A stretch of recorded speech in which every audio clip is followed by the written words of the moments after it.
दोस्तों, कोई भी सल्तनत या हुकूमत कितनी ताकतवर रही, ये उसके सुल्तानों की काबिलियत और बहादुरी पर निर्भर करता है। मानव इतिहास में ऐसी दर्जनों सल्तनतों की कहानियां मिलती है जो सिर्फ और सिर्फ अपने अयोग्य सुल्तानों की वजह से बर्बाद हुई। भारत की मुगल सल्तनत भी इसका बड़ा उदाहरण है।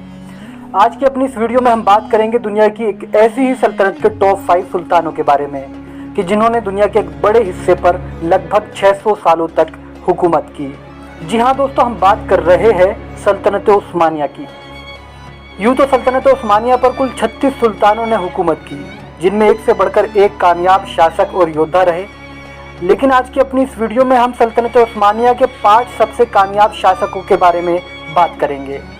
दोस्तों, काम थोड़ा मुश्किल है, फिर भी लड़ी गई जंगों के आधार और जीते गए क्षेत्र के आधार पर जिन सुल्तानों को इस सल्तनत में एक अलग ही मुकाम हासिल है, उन्हीं का जिक्र आज की अपनी इस वीडियो में करेंगे।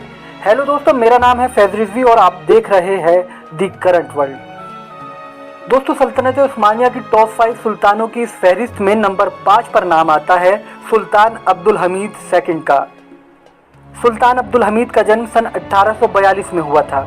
इनके बारे में कहा जाता है कि ये सल्तनत उस्मानिया के आखिरी ताकतवर सुल्तान रहे।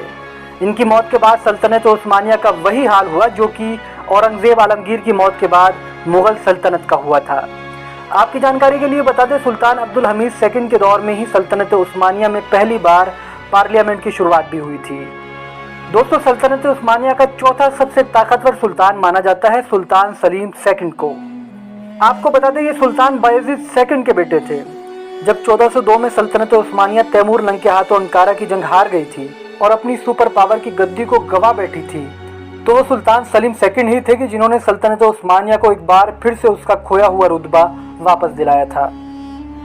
आपकी जानकारी के लिए बता दें, सुल्तान सलीम सेकंड के ही दौर में सल्तनत उस्मानिया ने हिजाज, ईरान, फिलिस्तीन और मिस्र जैसे देशों को फतेह किया था। इसके अलावा उन्होंने मक्का, मदीना, यरूशलेम जैसे पवित्र शहरों तक सल्तनत उस्मानिया को फैलाया था, जिसके बाद पूरी दुनिया के मुसलमानों ने उन्हें अपना खलीफा मान लिया था।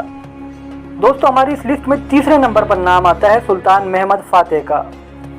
सुल्तान महमद फातेह 1432 में पैदा हुए थे। इनके बारे में कहा जाता है कि ये सल्तनत उस्मानिया के एक ऐसे सुल्तान थे कि जो नामुमकिन को भी मुमकिन बनाना जानते थे। इन्हीं के शासनकाल में सल्तनत उस्मानिया ने पहली बार कुस्तुनतुनिया को फतेह किया था। और आपको जानकर शायद हैरानी होगी कि ये नामुमकिन सा दिखने वाला काम उन्होंने मात्र 21 साल की उम्र में ही कर दिया था। इनके बारे में कहा जाता है कि इनकी अक्लमंदी और बहादुरी की पूरी दुनिया कायल थी।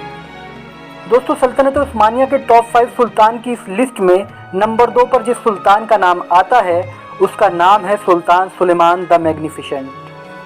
दोस्तों, सुलेमान द मैग्निफिसेंट का सल्तनत उस्मानिया के सुल्तानों में वही रुतबा है जो कि मुगल सल्तनत के बादशाहों में अकबर आजम का। इतिहासकारों की माने तो सुल्तान सुलेमान सल्तनत उस्मानिया के 600 सालों के इतिहास के सबसे कामयाब शासक रहे।